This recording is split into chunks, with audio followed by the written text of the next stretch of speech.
আসসালামু আলাইকুম এবং স্বাগত জানাচ্ছি আজকের এই বিশেষ পর্বে।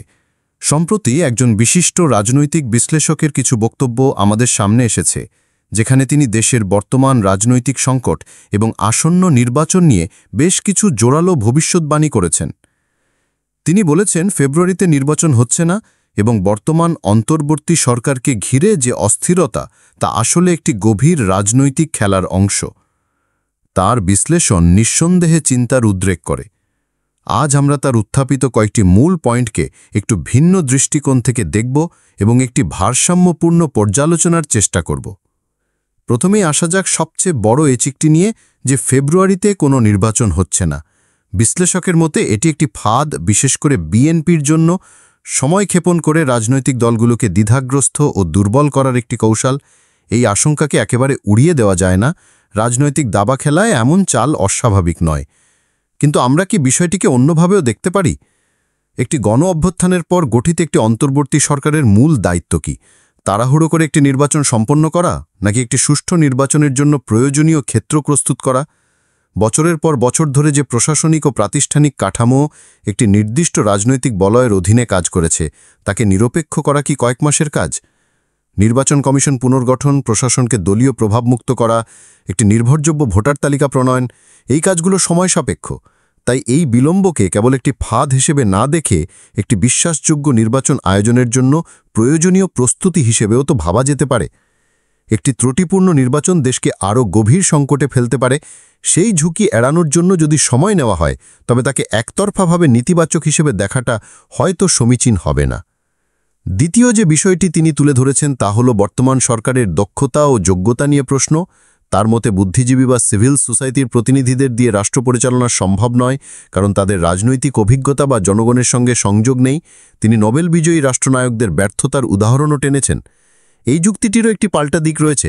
দেশের মানুষ যে গতানুগতিক রাজনৈতিক সংস্কৃতির বিরুদ্ধে রাস্তায় নেমেছিল, সেই সংস্কৃতি তো অভিজ্ঞ রাজনীতিবিদদের হাতেই তৈরি।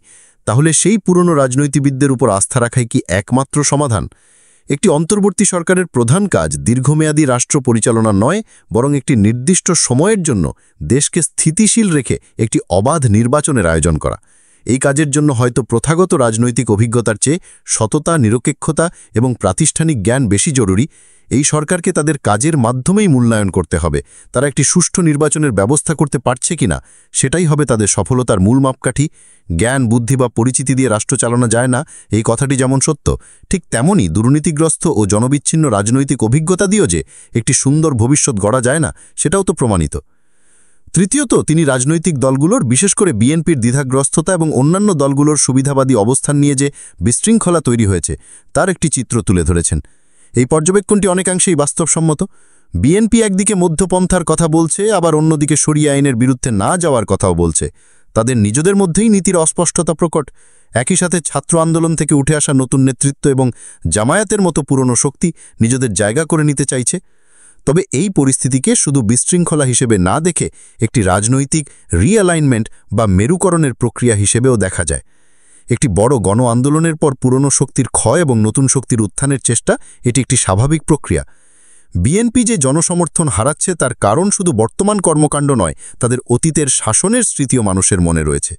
এখন তাদের সামনে চ্যালেঞ্জ হলো শুধু ক্ষমতার রাজনীতি না করে নিজেদের আদর্শিক ও সাংগঠনিক দুর্বলতাগুলোকে কাটিয়ে ওঠা। অন্যদিকে ছাত্র নেতারা যে বিএনপির প্রতি আক্রমণাত্মক, তাকে হয়তো নিছক অপরিণত আচরণ না ভেবে একটি নতুন রাজনৈতিক ধারা তৈরির প্রচেষ্টা হিসেবেও দেখা যেতে পারে। তারা হয়তো চাইছে যে এই আন্দোলনের ফসল যেন পুরনো কোনো দলের ঘরে না ওঠে। সব মিলিয়ে বিশ্লেষক মহোদয় যে চিত্রটি এঁকেছেন তা একটি সম্ভাব্য ভবিষ্যতের ইঙ্গিত দেয়, কিন্তু সেটাই একমাত্র পরিণতি নয়। ফেব্রুয়ারিতে নির্বাচন না হওয়া মানেই যে সবকিছু ভেস্তে গেল তা নয়, বরং এই সময়টা যদি একটি সত্যিকারের অর্থেই টেকসই গণতান্ত্রিক ব্যবস্থা তৈরির কাজে ব্যবহার করা যায়, তবে তা দেশের জন্য মঙ্গলজনক হবে। রাজনৈতিক দলগুলোর মধ্যে যে অস্থিরতা, তা থেকে যদি আত্মশুদ্ধির মাধ্যমে একটি নতুন ও ইতিবাচক রাজনৈতিক সংস্কৃতির জন্ম হয়, তবে হয়তো জনগণ আবার রাজনীতির উপর আস্থা ফিরে পাবে। মূল প্রশ্নটি এখন আর কে ক্ষমতায় যাবে বা নির্বাচন কবে হবে তার মধ্যে সীমাবদ্ধ নেই। মূল প্রশ্ন হলো, আমরা কি সেই পুরনো বৃত্তেই ঘুরপাক খেতে থাকব, নাকি একটি নতুন গণতান্ত্রিক যাত্রার জন্য প্রয়োজনীয় সংস্কারগুলো সম্পন্ন করার সাহস দেখাবো? উত্তরটি দেবে ভবিষ্যৎ, তবে পথটি তৈরি করতে হবে বর্তমানকেই। আজ এ পর্যন্তই, ধন্যবাদ। আপনাদের স্বাগত জানাই আমি আমার আলোচনা শুনবার জন্য। শুরুতেই আমি যে কথাটা বলতে চাই সেটা হয়তো অনেকেই পছন্দ করবেন না, কিন্তু তারপরও রাজনীতির ছাত্র হিসেবে রাজনীতির সঙ্গে বসবাস সূত্রে একটা চিত্র আমি সামনে দেখতে পাই, এবং সেটা শুনলে অনেকে আমাকে একটু বাঁকা চোখে দেখবার চেষ্টা করেন। আমি এখনো স্পষ্ট করে মনে করি আমি যেটা দেখতে পাই সেটা হচ্ছে ফেব্রুয়ারিতে আমি নির্বাচন দেখি না। শুনলে খটকা লাগবে, সরকার অসন্তুষ্ট হবে, বিএনপির যে আনন্দের বন্যা জোয়ার তাতে তারা অসন্তুষ্ট হবে, এবং আরো নানান জন আমাকে নানাভাবে তিরস্কার করবার চেষ্টা করবেন। কিন্তু কেউ যদি আমার কথাবার্তা দু একটি ছোটখাটো ব্যতিক্রম বাদ দিয়ে লেখালেখি গত কয়েক বছর ধরে পর্যবেক্ষণ করেন মনোযোগ দিয়ে, তাহলে দেখবেন যে আমি মোটামুটি ভাবে যেটা বলেছি রাজনৈতিক পরিস্থিতি সেই পথেই গেছে। এমনকি বিএনপি নেতারা অনেকে বিশ্বাস করতে চাননি, তাদের সঙ্গে আবার প্রায় নিয়মিত ইন্টারাকশন হতো, যে শেখ হাসিনার সরকার কিভাবে বিদায় নেবে, বিদায় যে নেবে সেটাই অনেকে বিশ্বাস করতেন না।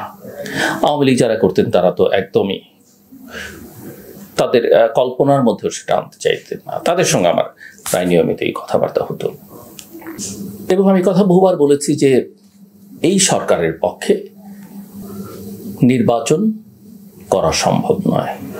প্রথমত, গোটা দেশবাসীর দাবি একটা নিরপেক্ষ নির্বাচন, এবং সেটা অবশ্যই একটা নির্দলীয় নিরপেক্ষ সরকারের অধীনে। আমি স্পষ্ট করেই বলি, এই সরকার কোনো অবস্থাতেই নিরপেক্ষ নয়। এই সরকারের ব্লেসিংস আছে জাতীয় নাগরিক পার্টির প্রতি। আমার জাতীয় নাগরিক পার্টি নিয়ে কোনো ক্ষোভ নেই, এই তরুণ নেতাদের প্রতিও আমার কোনো ক্ষোভ নেই। অবশ্যই তাদের রাজনীতি, তাদের আচরণভঙ্গি, তাদের কর্মকাণ্ড নিয়ে আমার নানা প্রশ্ন আছে, এবং সেটা আমি বিভিন্ন সময় রেখেছি, কিন্তু তাদের যে অবদান সেটাও আমি স্বীকার করি। এবং আমি আমার বহু আলোচনা এটা বলবার চেষ্টা করেছি যে এদেরকে যারা বিপথে পরিচালিত করেছে, বিভ্রান্ত করেছে, আমি তরুণদের চাইতে তাদের পেছনে থাকা দেশে বিদেশে যারা আছে, দেশের ভেতরে আছেন, বিদেশে আছেন, বিদেশ থেকে দেশে এসে যারা এদেরকে বিভ্রান্ত করেছে, আমি তাদেরকে বেশি দোষ দিই। দ্বিতীয় কথা হচ্ছে, এই সরকার আসলে একেবারেই সক্ষম একটা সরকার নয় একটা ভালো নির্বাচন করবার জন্য। রাগ করতে পারেন, অসন্তুষ্ট হতে পারেন, অ্যাকশনও নিতে পারেন আমার বিরুদ্ধে, কিন্তু এটাই বাস্তবতা। যে ধরনের অভ্যুত্থান আমরা 2024-এর জুলাই আগস্টে করলাম, পৃথিবীর ইতিহাস বলে এই ধরনের অভ্যুত্থানের ফলাফল আসলে খুব একটা ভালো হয় না। তিউনিসিয়ার কথা বলেন, ইজিপ্টের কথা বলেন, বহু দেশের কথা বলেন, আপনি বলতে পারেন উদাহরণ হিসেবে টানলে। এবং বাংলাদেশেও আমরা গত এক বছরে সেই চিত্রটাই দেখলাম। আপনি যদি নোবেল লরিয়েট যারা পৃথিবীতে দেশ শাসন করতে গেছেন, সরকার পরিচালনায় গেছেন, তাদের ইতিহাস দেখেন, রেকর্ড বুক খুবই দুর্বল। কোন নোবেল লরিয়েট খুব একটা সাফল্য অর্জন করতে পারেননি। রাষ্ট্র পরিচালনাটা রাজনৈতিক বিষয়, সেখানে জ্ঞান থাকলে ভালো, কিন্তু শুধু জ্ঞান দিয়ে, বুদ্ধি দিয়ে, পরিচিতি দিয়ে, আন্তর্জাতিক সম্পর্ক দিয়ে রাষ্ট্র পরিচালনা করা যায় না। বড় বড় ডিগ্রিতে কাজ হয় না। রাজনীতি এমন একটা বিষয় যেটা সমাজটাকে বুঝতে হয়, রাষ্ট্রটাকে বুঝতে হয়, মানুষকে বুঝতে হয়, মানুষের পালস বুঝতে হয়, মানুষের সঙ্গে সম্পর্কটা থাকতে হয়। ক্ষমতায় যারা আছেন তাদের অনেকেরই মানুষের সঙ্গে আসলে কোনো সংযোগ নেই। টেলিভিশনের শোতে বক্তৃতা করলে, রাজপথে দাঁড়িয়ে নাগরিক সমাজের একজন হয়ে কথা বললে, কিংবা এনজিও করলে বলা যাবে না যে আমার জনগণের সঙ্গে খুব ভালো সম্পর্ক আছে। এটা একটা আলাদা বিষয়। আরেকটা কথা আমি অনেকবার বলেছি যে দিন যত যাবে বিএনপি তত বিপদে পড়বে। তার অনেকটা বিএনপির দোষে, আর খানিকটা বা বেশ খানিকটা বিএনপি বিরোধী প্রচারণায়। যেমন ধরেন, সারা দেশে বিএনপির বিরুদ্ধে, বিএনপি বলা যেতে পারে তার চেইন অফ কমান্ড খুব দুর্বল। সারা দেশে বিএনপি নেতা কর্মীদের বিরুদ্ধে, আমি নিজেও দেশের বিভিন্ন প্রান্তে মাঝে মধ্যে নানা কারণে কাজে ঘুরতে যাই, মানুষের সঙ্গে কথা বলে দেখি, সময় যত যাচ্ছে বিএনপির প্রতি মানুষ তত বিরক্ত হচ্ছে। এই যে চাঁদাবাজি, দখলবাজি সহ নানা কারণে এই সরকারে বিএনপি নেই, কিন্তু সরকারের মধ্যে বিএনপি এক ধরনের প্রভাব বিস্তার করার চেষ্টা করেছে এবং সেই প্রভাব বিস্তারে তারা অবশ্য এনসিপি এবং জামাতের চাইতে অনেকখানি পিছিয়ে, কিন্তু বদনামটা তারা নিচ্ছে। কথাবার্তার মধ্যে অনেক অসঙ্গতি। আপনি দেখবেন সম্প্রতি একজন সাবেক সচিব, যিনি বিএনপি চেয়ারপারসনের সচিব হিসেবে কাজ করছেন, সেক্রেটারি হিসেবে কাজ করছেন, তিনি বলেছেন যে 8 জন উপদেষ্টার বিরুদ্ধে দুর্নীতির সুনির্দিষ্ট অভিযোগ আছে। আমাদের একটা সভা দিচ্ছেন সম্ভবত, সরকার অস্বীকার করেছে। সংখ্যাটা 8 হবে না 10 হবে না 6 হবে সেটা নিয়ে আলোচনা হতে পারে, কিন্তু আমি বিশ্বাস করি উনি যখন বলেছেন এবং সংখ্যাটা স্থির করে বলেছেন, ওনার তথ্য মোটামুটি ভাবে সঠিক। কারণ পারসেপশন তো আছে, আমরা তো জানি সমাজে কে কোথায় কি করছে। খবর হয়তো সব বেরোচ্ছে না, কিন্তু গোয়েন্দা সংস্থাগুলোর কাছে, গণমাধ্যমের কাছে এই খবরাখবরগুলো আছে। এরপরে আবার বিএনপির পক্ষ থেকে বলা হলো না না, এই বক্তব্য বিএনপির বক্তব্য নয়। আবার কিছুদিন আগে বিএনপির একজন গুরুত্বপূর্ণ নেতা বলেছেন যে ঘুষ দুর্নীতির পরিমাণ আগের চেয়ে 5 গুণ বেড়েছে। বোঝেন অবস্থাটা। তারা একদিকে বলছে মধ্যপন্থার রাজনীতি করবে, তাদেরই এক গুরুত্বপূর্ণ নেতা এখন বলছেন যে তারা শরিয়া আইনের বিরুদ্ধে গিয়ে কিছু করবে না। সো বুঝতে পারেন যে বিএনপি আসলে স্থির কোনো জায়গায় এখন নেই, একটা হাবুডুবু খাবার মতো। এবং আপনি দেখেন এক সময় তারা বলেছে আওয়ামী লীগকে নিষিদ্ধ করবার পক্ষে তারা নয়। আওয়ামী লীগের যখন সাংগঠনিক কার্যক্রম স্থগিত করা হলো, তারাই আবার বলল যে তারা চিঠি দিয়ে আগেই এই দাবি জানিয়েছিল। বিএনপির বিরুদ্ধে এনসিপি আওয়ামী লীগকে বিদায় করেছে গোটা দেশের জনগণ, এবং অভ্যুত্থানের পর থেকে বিএনপির বিরুদ্ধে এনসিপি বা বৈষম্য বিরোধী ছাত্র আন্দোলনের এই যে তারকা নেতারা উঠে পড়ে লেগেছেন। বিএনপির ভারপ্রাপ্ত চেয়ারম্যানের বিরুদ্ধে হেন কোনো অশ্লীল ভাষা নেই যেটা তারা ব্যবহার করেননি সামাজিক যোগাযোগ মাধ্যমে কিংবা বক্তৃতায়। জামাতও তাদের সঙ্গে যুক্ত হয়েছে, অন্যান্য কিছু ইসলামী সংগঠনও তাদের সঙ্গে যুক্ত হয়েছে, কিন্তু বিএনপি, এমনকি সরকার প্রধান বিএনপির বিরুদ্ধে বলেছেন, দেশে না দেশের বাইরে গিয়ে বলেছেন। কিন্তু বিএনপি এখন কেন যেন হঠাৎ করে লন্ডন বৈঠকের পর সরকারের বিরুদ্ধে কিচ্ছু বলবে না, কোথায় যেন তার একটা ভয়। বরং প্রশংসা করতে পারলেই ভালো, করেন ভালো। দেশের মানুষ যদি সরকারে খুশি থাকে আমাদের তো কোনো আপত্তি নেই, আপনারা খুশি থাকলেও অসুবিধা নেই। কিন্তু আপনি রাজনীতি করবেন, রাজনৈতিক সমস্যার সমাধান করবার ক্ষেত্রে আপনার কোনো ভূমিকা থাকবে না। আপনি দেশের বড় দল, অতীতে ক্ষমতায় ছিলেন, ভবিষ্যতে ক্ষমতায় যাওয়ার সম্ভাবনা আপনারই সবচেয়ে বেশি। আপনি রাজনৈতিক অর্থনৈতিক সংকট নিয়ে খোলামেলা কথা বলতে দ্বিধাগ্রস্ত থাকবেন, এই রাজনীতি তো আমরা দেখতে চাই না। এমনিতেই দেশের অবস্থা 12টা বেঁচে গেছে, বিগত আমল বাদিয়ে গেছে, সেখান থেকে পরিস্থিতি তেমন কোনো উন্নতি করা যায়নি। ক্ষমতায় গেলে যে বিএনপি বা যে কারোর জন্য খুব সহজ হবে রাষ্ট্র পরিচালনা, এমনটা মনে করবার কোনো কারণ নেই। কিন্তু সেখানে আমরা বিএনপির মধ্যে কোনো রকমের তৎপরতা দেখছি না। আমরা বুঝতেই পারি না সরকারে গেলে বিএনপির কে কি দায়িত্ব পালন করবেন। তারেক রহমান বলছেন বটে দলের অভ্যন্তরে গণতন্ত্রের কথা, অনেক ভালো ভালো কথা বলছেন, কিন্তু বোঝা যায় তার হয়তো আকাঙ্ক্ষা আছে, কিন্তু নিচের দিকে সেটা বাস্তবায়ন করতে পারছেন না। তাকে বের করতে হবে খুঁজে এই কৌশল যে কিভাবে সেটা বাস্তবায়ন করা যাবে। তার বৈদেশিক নীতি নিয়েও যথেষ্ট ঝামেলা আমরা দেখতে পাই। আবার ধরেন এনসিপি, এটা এখন একটা লস্ট কেসে পরিণত হয়েছে আমি মনে করি। তারপরও এই সরকার যতদিন আছে ঘুরে ফিরে তারা একটু গুরুত্বপূর্ণ জায়গায় থাকবে। শোনা যায় গোপনে তারা বিএনপির সঙ্গে একটু আতাত করবার চেষ্টা করছেন, কয়েকটা সিট যদি বিএনপি থেকে পাওয়া যায়। কিন্তু বাবা, সেটাই যদি তুমি করবে তাহলে তোমার এই দল করারই দরকার ছিল কি, সরকারে যাওয়ারই দরকার ছিল কি? সহজ হতো বিএনপির সঙ্গে বা জামাতের সঙ্গে একটা আন্ডারস্ট্যান্ডিংয়ে সরাসরি গিয়ে সেটা ওপেন করে দেয়া। এখন বিএনপির বিরুদ্ধে এত কথা বলে যদি তারা আবার বিএনপির সঙ্গে আতাত করতে যায়, সিট ভাগাভাগি করতে যায়, আর বিএনপি যদি মনে করে নির্বাচনকে একটু গ্রহণযোগ্য করবার জন্য, যেহেতু জামাত এনসিপির হুমকি আছে তারা নির্বাচনে নাও যেতে পারে, তাদেরকে কিছু সিট দিয়ে নেই, এই ধরনের রাজনীতি আসলে কল্যাণকর হয় না। জামাতের দিকে তাকান, একই অবস্থা, পরিস্থিতির কোনো উন্নতি নেই।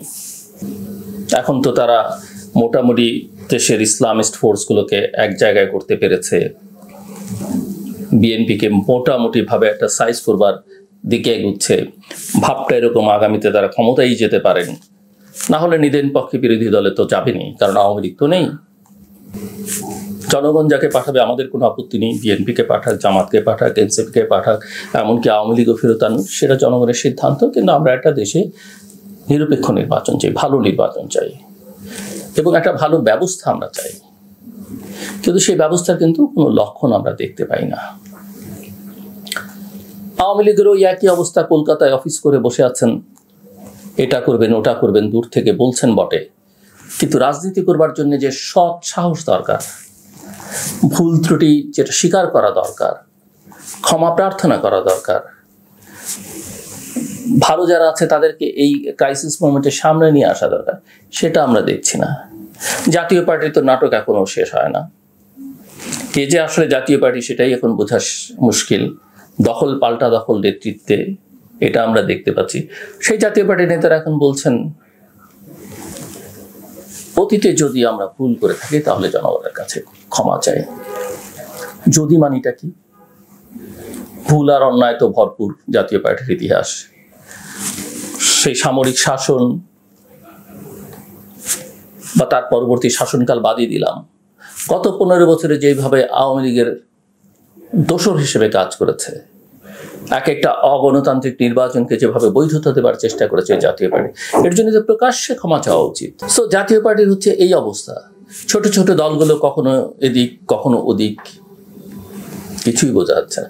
আসলে বাংলাদেশের রাজনৈতিক দলগুলো প্র্যাকটিক্যালি ক্ষমতায় যাওয়া আর থাকা ছাড়া কিছু বোঝে বলে মনে হয় না। I am sorry to say this. যদি আমি রাজনীতিদের শাসন দেখতে চাই, তাদের কি ক্ষমতায় দেখতে চাই। আবার যদি কেউ মনে করেন যে রাজনীতিক না, সুশীলরাই সব করবেন, সুশীলরাই ভালো, আই এম সরি, তারা রাজনীতিবিদদের চেয়ে আরো খারাপ।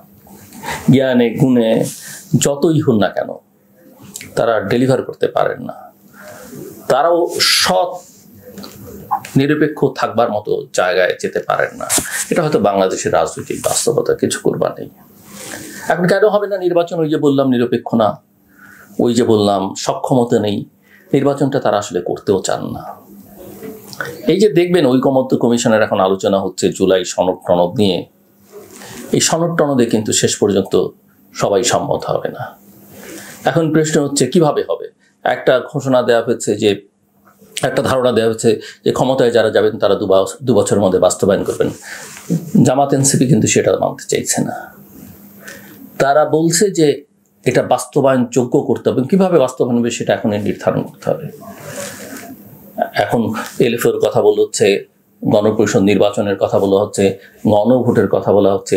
জাতীয় ঐকমত্য কমিশন ইতিমধ্যেই দেখছি আমরা জ্ঞানী গুণী আইনজীবীদের সঙ্গে, সংবিধান বিশেষজ্ঞদের সঙ্গে পরামর্শ করা শুরু করেছেন। কি করা যায়? সব মিলিয়ে আমি মোটামুটি ভাবে নিশ্চিত যে সরকার আসলে নির্বাচনটা ফেব্রুয়ারিতে করতে চায় না। ইতিমধ্যে ইলেকশন কমিশন, স্বরাষ্ট্র মন্ত্রণালয় বলছে নানা প্রস্তুতি হচ্ছে। কিন্তু আবার কোথাও এই নির্বাচনের তারিখ পেতে হলে কিন্তু আপনাকে নভেম্বর ডিসেম্বর পর্যন্ত অপেক্ষা করতে হবে। আর এই নভেম্বর ডিসেম্বর পর্যন্ত নদীর জল কোথায় গিয়ে গড়ায় কেউ বলতে পারবে না। জাতির উদ্দেশ্যে প্রধান উপদেষ্টার বক্তৃতা দেখলাম, একটা চিঠি গেল নির্বাচন কমিশনে, সেটা কি সিনিয়র সচিবের কাছে গেল না প্রধান নির্বাচন কমিশনারের কাছে গেল সেটাও পরিষ্কার নয়। সেটা নিয়েও আমরা বিতর্ক দেখলাম। যাবেন কোথায়? আমি যেটা দেখি, এক ধরনের রাজনৈতিক অস্থিরতা, বিশৃঙ্খলা ধেয়ে আসছে বাংলাদেশের দিকে। কে কোন দিক থেকে কি করবে বলা মুশকিল। বিএনপির অভ্যন্তরীণ কোন্দল আছে, জটিলতা আছে, সেটাকে জামাত ব্যবহার করতে চাইছে। জামাত এখানে শেষ পর্যন্ত কি ভূমিকা রাখবে এবং তারা অন্যান্য ইসলামিক আন্দোলন এনসিপিকে কিভাবে ব্যবহার করবে। এনসিপির এখনো অবসেশন কেটেছে কিনা, আওয়ামী লীগ চুপচাপ পথ পেতে বসে আছে, কখন সুযোগ নেবে। পরিস্থিতিটা দেশের জন্য কল্যাণকর নয়। কিন্তু আসলে একটা ভালো সরকারের, দৃঢ় সরকারের উচিত ছিল নির্বাচনের একটা সুস্পষ্ট তারিখ দিয়ে একটা অবাধ, সুষ্ঠু, গ্রহণযোগ্য, অংশগ্রহণমূলক, শান্তিপূর্ণ, আন্তর্জাতিক মানসম্পন্ন, ঐতিহাসিক ইতিহাসে সেরা নির্বাচনে মানসম্পন্ন নির্বাচন করবার উদ্যোগ নেওয়া। সেই উদ্যোগটা থাকলে সবাই বুঝতো। আমি না হয় বুদ্ধিশুদ্ধি কম, বুঝতাম না, বা ধরেন বিভ্রান্তিকর কথাবার্তা বলি কারো কারো ভাষায়, আমি না হয় বুঝি না, কিন্তু মানুষ কিন্তু সেটা বুঝতো। সেই বোঝার জায়গায় দেশকে নিয়ে যাওয়া যায়নি, যে কারণে কারো কোনো আস্থা নেই, বিনিয়োগকারীদের আস্থা নেই, না দেশি না বিদেশি, প্রশাসন, পুলিশ, কেউ আস্থা ফেরত পাচ্ছে না। এমনকি আবার আমার ধারণা সশস্ত্র বাহিনীর মধ্যেও আস্থার একটা বড় সংকট তৈরি হয়েছে। আর অবস্থাটা দেখেন, এই যে বিএনপিকে বলি, এখন অনেকেই মনে করেন আমি কি বিএনপি করি বা বিএনপির প্রতি সফট, একদমই না। বিএনপি আমি কোনোদিন করিনি, ভবিষ্যতেও করবো না, কোনো রাজনৈতিক দলে আমি করবো না। আমার কাছে মনে হচ্ছে যে মধ্যপন্থার রাজনীতি বাংলাদেশে দরকার। আওয়ামী লীগ যেহেতু এই মুহূর্তে দৃশ্যমান নয়, এবং বেশ কিছু ডান বামরা এখন বিএনপির সঙ্গে দীর্ঘদিন যাবৎ আন্দোলন সংগ্রাম করেছে, তারা বিএনপির 31 দফা কর্মসূচি, তারেক রহমানের বক্তব্যে সন্তুষ্ট, একটা ভবিষ্যৎ তাদের দিয়ে হতে পারে। এখন তারা কি ডেলিভার করতে পারবে? ভালো করবে। তারা কি খারাপ করছে না? আমি তা অস্বীকার করছি না, কিন্তু অপশান তো আমার হাতে নেই। এখন অপশান কারো কারো ভাষায় এনসিপি, কারো কারো ভাষায় জামাত। আমার রাজনীতির হিসেব থেকে সেটা সায় দেয় না, কাজে আমি সেটা বলি না। বামপন্থীরা তারা নিজেরাই বিশ্বাস করে না যে তারা ভালো কিছু করতে পারবে। সো কোথায় যাবেন? সে কারণেই বলা ছিল যে হ্যাঁ, একটা ইনক্লুসিভ, অন্তর্ভুক্তিমূলক নির্বাচন করেন, পার্টিসিপেটরি ইলেকশন করেন, সবাই করুক, মানুষ ডিসাইড করুক। মানুষ জামাতকে পছন্দ করলে ভোট দিবে, বিএনপিকে পছন্দ করলে ভোট দিবে, আওয়ামী লীগকে চাইলে ফেরত আনবে। হ্যাঁ, অবশ্যই আওয়ামী লীগ যে অপরাধ করেছে, আওয়ামী লীগের নেতৃবৃন্দ, সরকারে যারা ছিলেন বা প্রশাসনের, সবার আপনি বিচার করেন। আমি তো বিচারের পক্ষে। অপরাধ যে করবে, আমি অপরাধ করলে আমার বিচার হোক। জামাতের অপরাধের বিচার করেন আপনি, বিএনপির অপরাধের বিচার করেন, দল হিসেবে, আদর্শ হিসেবে তাদের রাজনীতিগুলো করতে দেন। এই যে অবস্থা কিভাবে বদল হয় দেখেন। BRAC institute of governance and development, BIGD, একটা সার্ভে করেছে। এই সার্ভেটা তারা গত অক্টোবর মাসে করেছে। অক্টোবরে মানুষ বলছিল, 38% মানুষ বলছিলেন যে তারা কাকে ভোট দেবেন সিদ্ধান্ত নেননি। আর 8 মাস পরে এখন তারা 48.50% মানুষ বলছে, প্রায় অর্ধেকের মতো মানুষ বলছে কাকে ভোট দেবেন তারা সিদ্ধান্ত নেননি।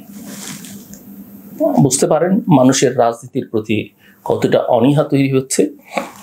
আরো দেখেন, খুব ইন্টারেস্টিং কতগুলো কথা আছে। কাকে ভোট দিবেন এরকম একটা প্রশ্ন হিসেবে বিএনপি নেতাদের এটা বোঝা উচিত। এবং আমি তো দেশের বিভিন্ন প্রান্তে ঘুটি, আমি দেখি, আমি এরকম কোনো ভাইব এখন আর পাই না যে বিএনপি পিপুল ভোটে জিতে যাবে। বিশ্বাস করি আমি বিএনপি জিতবে, কিন্তু অনেক পথ তাকে পেরোতে হবে। পথটা আর এখন মসৃণ রাখেনি। এই নির্বাচনটা যদি 6 মাস আগে হতো, চিত্র ভিন্ন হতো। এই নির্বাচনটা যদি অভ্যুত্থানের 3-4 মাসের মধ্যে হতো, চিত্রটা ভিন্ন হতো। আমি লন্ডন বৈঠকের সময় বলেছিলাম যে বিএনপি ট্র্যাপ, এবং বিএনপির নেতৃত্ব তারেক রহমানকে ভালনারেবল করে ফেলেছেন। আমি আবারও বলি, এই যে প্রধান উপদেষ্টার জাতির উদ্দেশ্যে ভাষণ দিয়ে ফেব্রুয়ারিতে যে নির্বাচনের ঘোষণা, এটা আরেকটা ট্র্যাপ। বিএনপি আসলে আন্দোলন সংগ্রাম কিছু যেন করতে না পারে, কোনো দাবি আদায় না করতে পারে, নির্বাচনের ব্যাপারে একটা কঠিন অবস্থান না নিতে পারে, সেই জন্যে জাস্ট সময় নিচ্ছেন তারা। এখন দেখেন, ভোট কাকে দেবেন? BIGD এটা মোটামুটিভাবে একটা গ্রহণযোগ্য প্রতিষ্ঠান। তারা তাদের সার্ভে বলছে 12% মানুষ বলছে বিএনপিকে ভোট দেবে, 10.40% বলছে জামায়াত ইসলামীকে ভোট দেবে, 2.80% মানুষ বলছে এনসিপিকে ভোট দেবে। যদি আমি বিশ্বাস করি না এনসিপি কোনো ভোট ভাবে জামানত টিকবে বলে মনে হয় না। আবার অবশ্য নির্বাচন পর্যন্ত দলটা এক থাকলেও ভালো। অথচ 8 মাস আগে, মানে গত 8 মাস আগে, গত অক্টোবরে এই একই প্রশ্নে 16.30% মানুষ বিএনপির কথা বলেছিল, 11.30% জামায়াত এবং 2% মানুষ এনসিপিকে ভোট দেবেন বলে তারা বলেছিল। জরিপে গত অক্টোবরে 8.90% মানুষ আওয়ামী লীগকে, যাদের কার্যক্রম নিষিদ্ধ, ভোট দেওয়ার কথা বলেছিল। সেটি কমে এখন হচ্ছে 7.30%। এর বাইরে জাতীয় পার্টির ভোট 0.70% থেকে 0.30%, অন্যান্য ইসলামী দলের ভোট 2.60% থেকে নেমে 0.70% এসছে। তবে নির্বাচনী এলাকায় কোন দলের প্রার্থী জিতবে এরকম একটা প্রশ্নে 38% মানুষ কিন্তু বিএনপির কথা বলেছে। ওই যে হিসেব নিকেশ, সেটা ওই পিআরের হিসাব নিকেশের সঙ্গে যায়, যেটা আমরা দেখলাম, কিন্তু ভোট কনস্টিটিউয়েন্সি ওয়াইজ কিন্তু আসলে বিএনপি জেতার কথা, বা এই সার্ভেও তাই বলছে। আর রাজনৈতিক ভবিষ্যৎ নিয়ে মানুষের আশাবাদ কমতে শুরু করেছে। বিপদটা আসলে আমি এখানেই দেখি, বিরাজনীতিকরণ, রাজনীতির প্রতি মানুষের অনীহা। অথচ রাজনীতি ছাড়া গণতন্ত্র হয় না, আর গণতন্ত্র না থাকলে একটা দেশ রাজনৈতিক অর্থনৈতিকভাবে স্থিতিশীল হয় না, সামাজিকভাবে স্থিতিশীল হয় না। সেই বিপদটা আসলে এই কতিপয় বুদ্ধিজীবী সরকার মিলে করছে। আর রাজনৈতিক দলগুলো, বিশেষ করে যাদের দায় সবচেয়ে বেশি বিএনপি, তারা খানিকটা দিগ্ভ্রান্ত। আর জামাত, এনসিপি এবং আরো কিছু দল এক ধরনের খেলা খেলছে। আমার ধারণা এই খেলায় তারা জিতবেন না শেষ পর্যন্ত, কিন্তু খেলার মাঠটাকে অনেক বেশি তারা কর্দমাক্ত করে তুলবেন। আমার কথা শুনবার জন্য আপনাদের অসংখ্য ধন্যবাদ। সবার জন্য শুভকামনা।